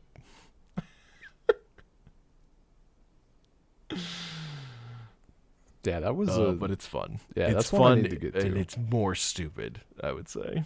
Oh, interesting. I mean, whatever. I'm here for fun. Yeah. It was, just less ambitious. Yeah. So I'm not like, oh my God, this is the greatest thing in the world. I was like, that was a fun season of TV. I enjoyed that. Yeah, no, the season 1, you were losing your fucking mind. Yeah. Huh? That fucking assault on that house? The guys have ladders on their backs? Ladder ops? Ladder ops. Yeah, there was that, exactly what I want in Siege that they've never... It was like a fake ladder op. You can jump up a level, but with a grappling hook. It's not a ladder. I wanted a ladder. And then in this TV show, it's just right there. That's how you do it. A retractable ladder hanging off that guy's hip. Hell yeah, man. No, that whole sequence was great. The bed versus butcher knife fight from season 1. Classic. Mattress versus butcher knife. Yeah. Like I just, I like that cast. Oh yeah, no, they're good. Yeah, if they're retaining their chemistry and shit, like that's great. Yeah. Mm-hmm. Hell yeah. Now I've got anime. Well, hang on. I have a transitional thing that will take us from the realm of live action smoothly into the realm of the animated. Animation, okay. I think. Now I'm worried that my timeline's messed up. Was Love, Death, Robots Volume 3 2022? I have no fucking idea. I thought it was. Love. When I say I have no fucking idea, I mean I have no idea. I would never know this. Why wouldn't you know that? You've not watched any of it? I've never watched any of that thing. You've never watched any of it? No. Yeah, it was 2022. Okay. May 20th, to be precise, is when the all 9 episodes dropped. Sure. I mean, because it's all, it's like different episodes and shit, and anthology style.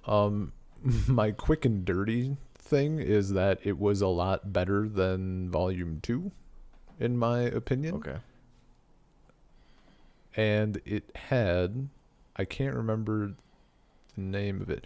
It had my favorite episode so far. It does like the cool sci-fi philosophical like shit that I like, but it's also weird as hell and just visually pleasing, and the there's like kind of poetry involved and stuff. It's just good. That would be the very pulse of the machine. Where an astronaut is like left alone on the surface of Io after an accident, and she has dwindling oxygen, and support is of course hours away, and she like breaks an arm, and she has to like, her suit has like a morphine injector, and she's like constantly pumping this to like numb the pain, and then she starts hallucinating, and like she hears the planet talking to her. It's just fucking great. Good time.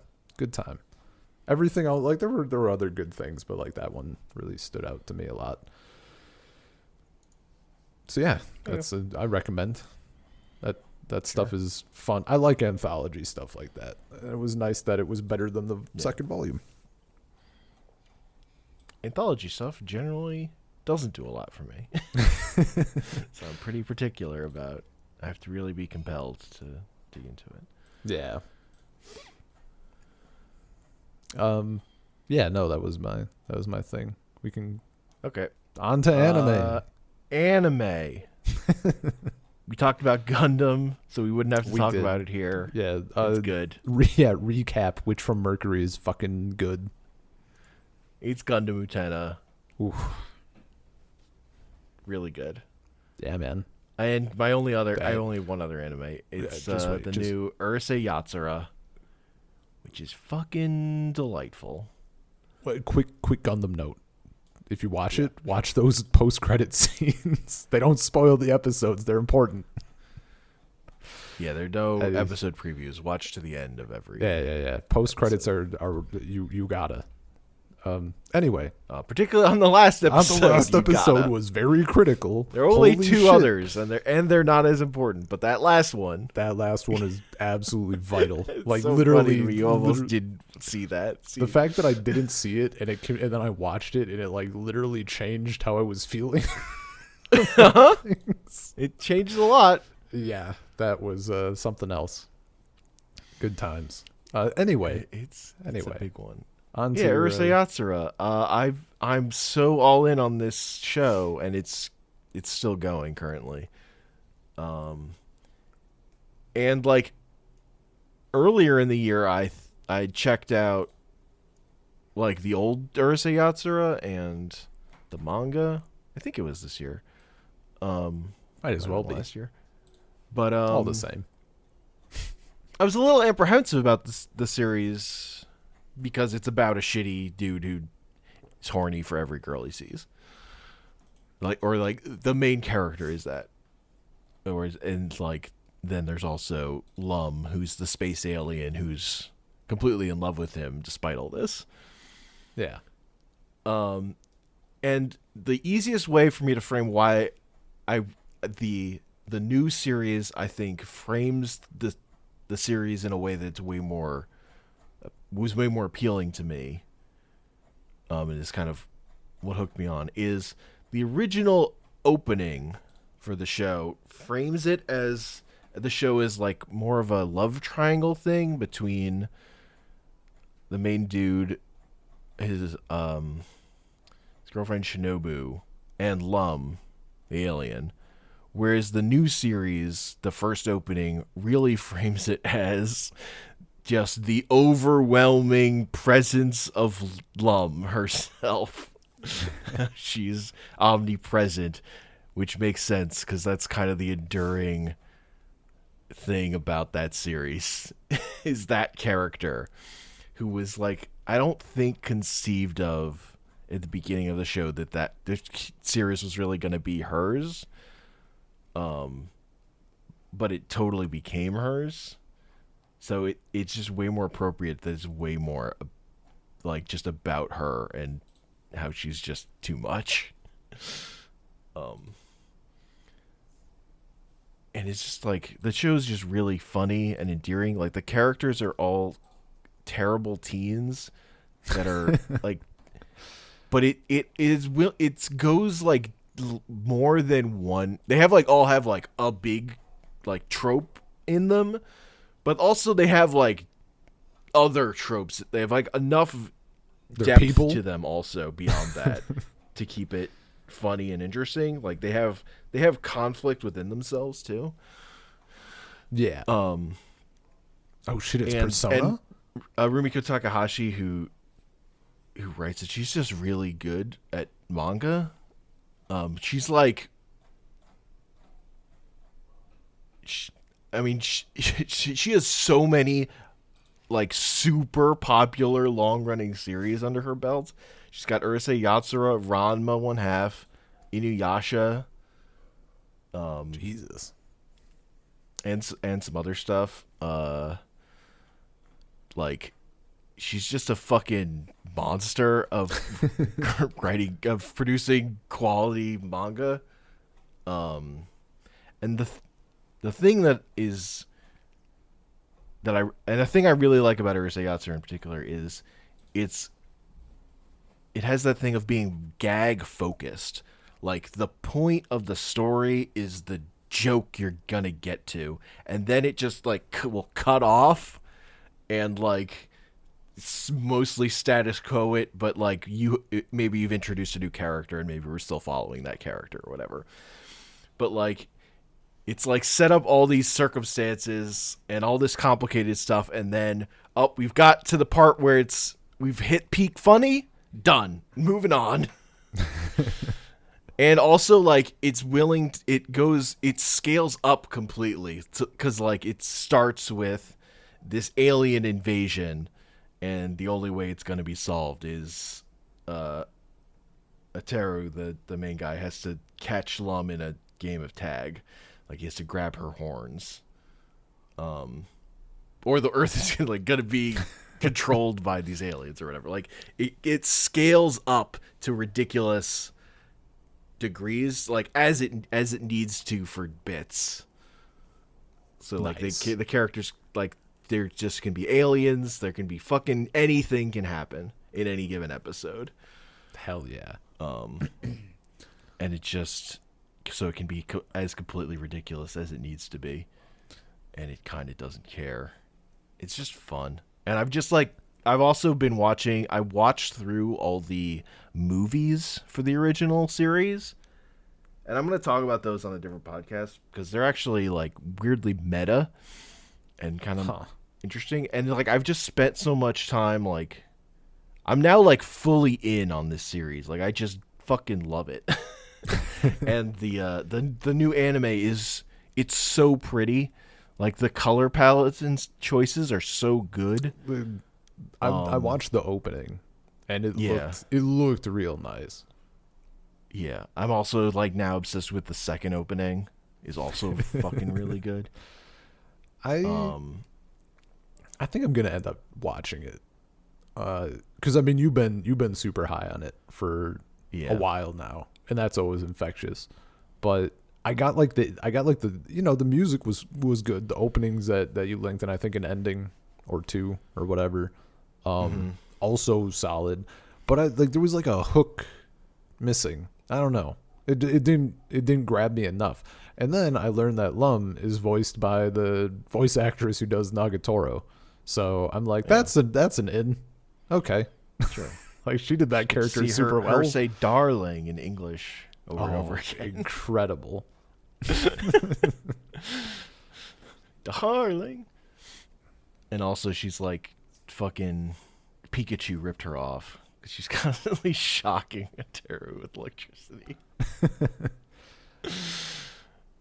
And it's just like, yeah, the pacing of all the stuff in the new show is just really fucking tight and good. It's just really fun. It's just really funny. And I'm just like, the character dynamics are so good. There's so many like good, shitty teens, and they bounce off each other in different ways that are all good. Like it's still in the point of the show where they're expanding the cast and adding characters. Gotcha. Even like 14 episodes deep. Oh wow. There's a big character that we still haven't gotten to. Still hasn't been introduced. I'm waiting for. Which is a girl who was like raised as a boy. Because she was. Oh shit! Here we go again. Yeah, well, I mean, and Ramen One Half is all about like the main character gender flipping. Yeah, so. yeah. But yeah, and I just like it's just been a thing of like I've really respected Rumiko Takahashi's like skill in the stuff I've seen, even though I don't fucking love Inuyasha or anything. Yeah. But I just thought she was really good, and it's good to like really to like dive into a work of hers that I really love. And I kind of thought it would be Ranma, but a new TV show was the secret sauce here. Because that came out before I really dove into reading through any of her manga. Which this year I'm definitely gonna read a lot more of her manga. Does that mean I'm gonna read a lot more of her manga? We're gonna read some. I already read through Mermaid Saga, which is only 2 volumes.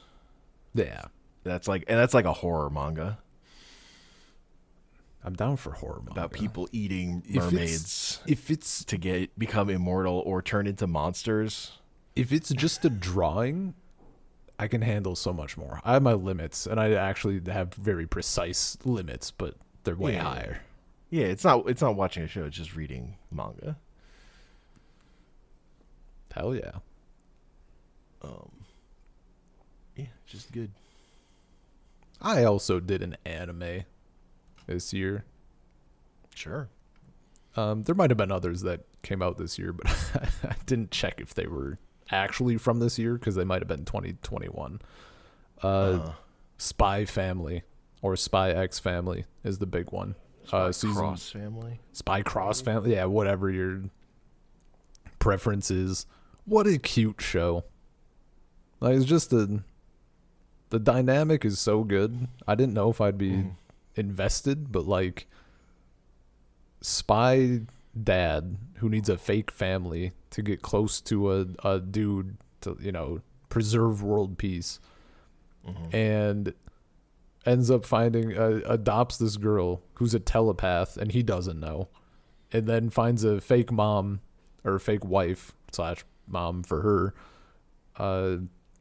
who is also like, basically it's set in like a society where it's kind of like Cold War shit, where like, oh, if you're the least bit suspicious, like we're gonna fucking at the very least keep a very close watch on you. So kind of the idea is like, oh, I'm single and I'm like this old, what if that's suspicious? And she's like super worried about it, so she becomes his fake husband, and she's an assassin. So you get a lot of shit from the perspective of the girl, Anya, who is like, she knows everything that's going on, but they don't. And it's just fucking incredible, like watching this small, tiny child like try to help in her childlike way. And she has like these dreams, like she has a whole big thing, like she needs to score good grades on the test, and she's like talking to her friend about like anime shit because like she watches spy cartoons all the time.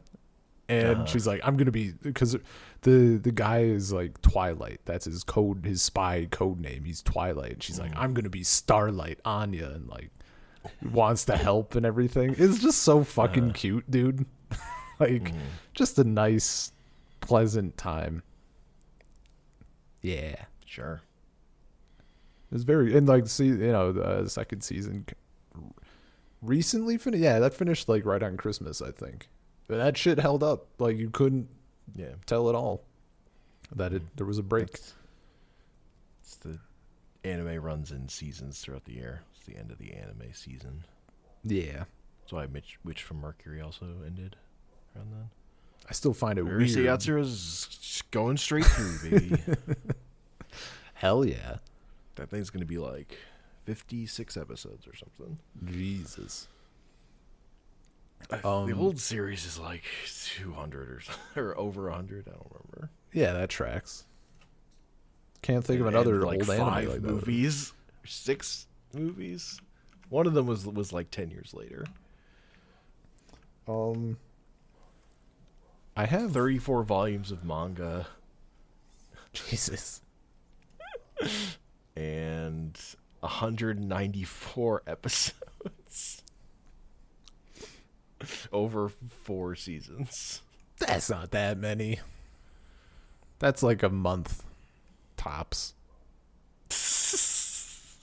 I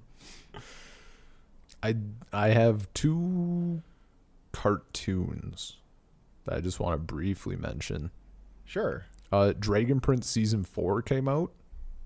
That show continues to be great. They did a lot of good shit that I was happy with regarding relationships.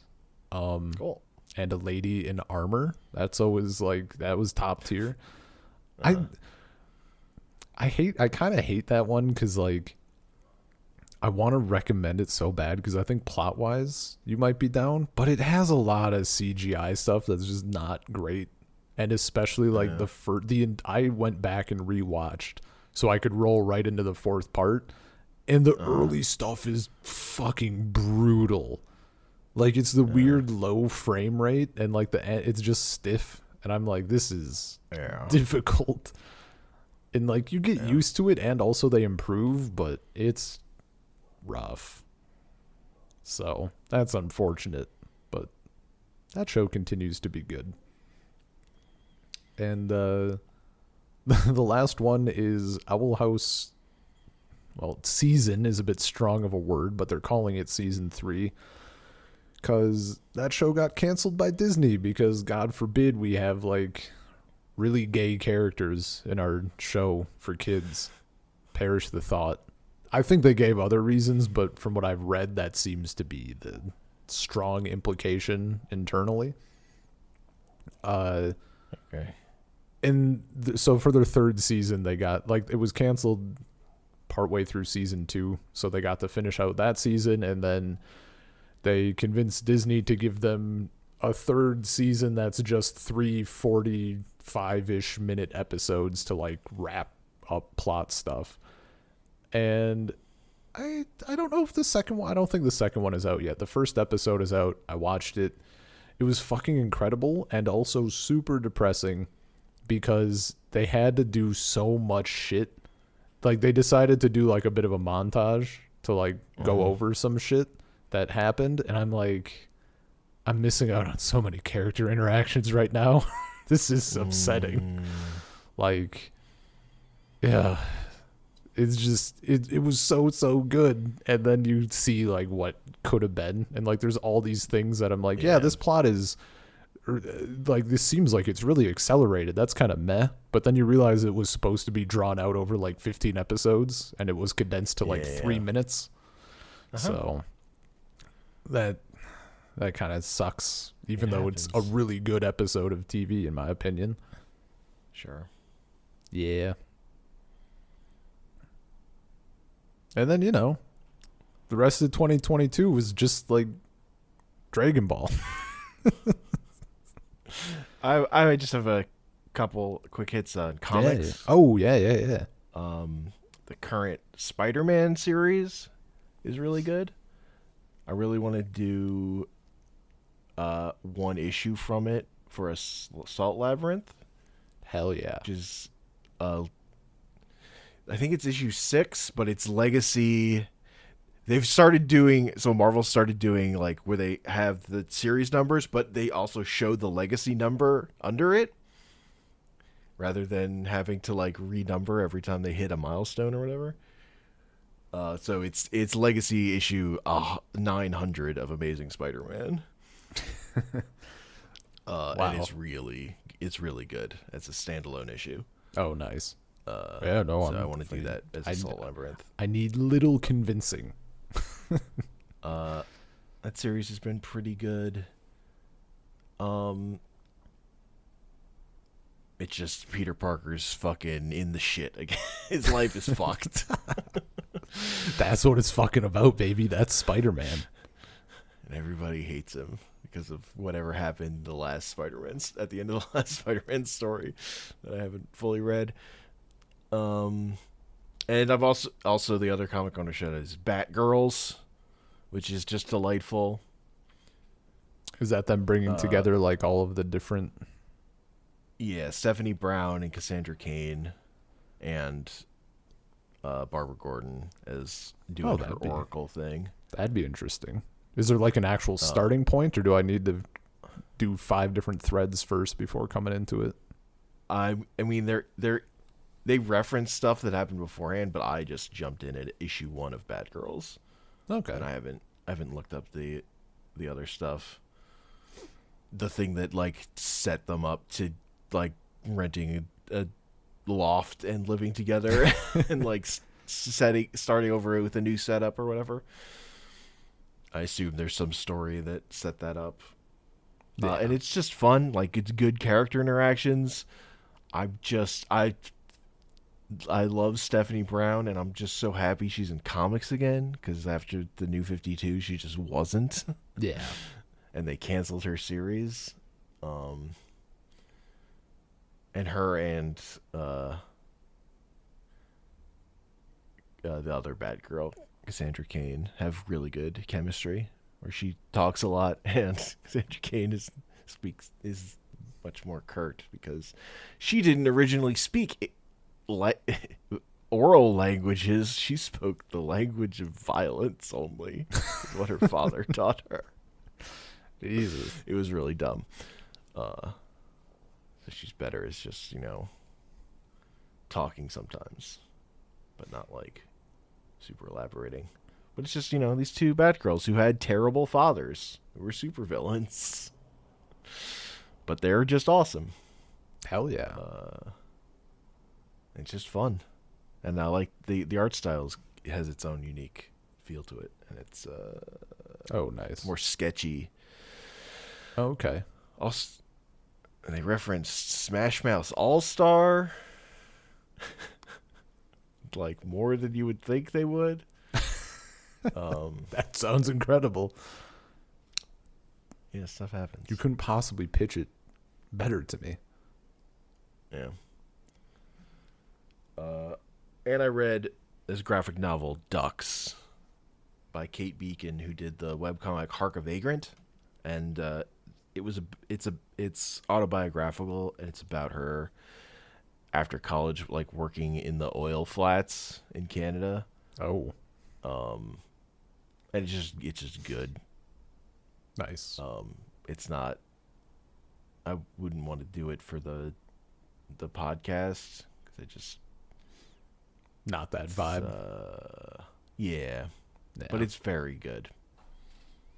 Like pretty about her, bad experience there. Yeah. But it's about it because it works so much better for me because it's autobiographical and it's her interiority and stuff of what she went through. Yeah. No, that sounds interesting.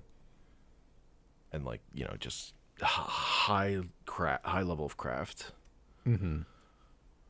Yeah, that was my Christmas present for my mom. Was that comic from? No, two. Oh, okay. Yeah. Nice. I think I'm tapped on stuff that came out in 2022. That's about all I got. So, yeah, I think that wraps it up for this podcast. We got under the 2 hour wire. 2 hours. And we talked about so many mediums. I talked about lots of things. Imagine if I had actually watched movies this year. Oh God. I mean, that would be kind of convenient. I would talk about the 3 films I watched, and then I would mute my microphone and have a snack.